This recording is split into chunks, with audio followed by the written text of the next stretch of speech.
ساتوی پسرو وینو دا د شهیدانو کور، دا د باتورانو کور، دا د باتورانو کور. د کونړ ملي رادیو قدرمنو مینوالو سلامونه او ښې چارې ستاسې پام راګرځوم لنډو خبرونو ته.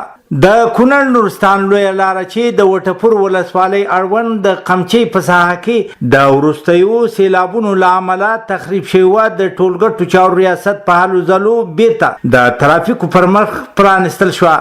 د پاسپورت لوی ریاست مسؤلین وایي چې دغه ادارې په تیر یو کال کې پر هیوادوالو د پاسپورتونو د ویش له درکه شاوخوا 12 میلیارډ افغانۍ عواید راټول کړی دی. پاسوال عبدالکریم وویل چې د پاسپورت لوی ریاست په تیر یو کال کې څه باندې 2 میلیونه پاسپورتونه پر هیوادوالو ویشلي او له دې درکه شاوخوا 12 میلیارډ افغانۍ عواید راټول کړي دي.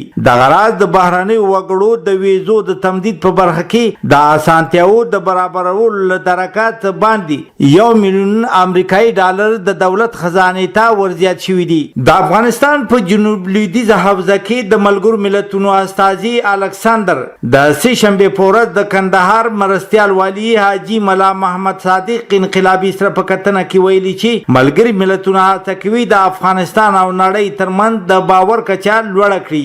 د کډوالو او راستنیدونکو چارو وزارت په همدې مناسبت جوړه شوې غونډه کې د چین له یادې مرستې څخه د مننې ترڅنګ د ورته مرستو د دوام غوښتنه وکړه.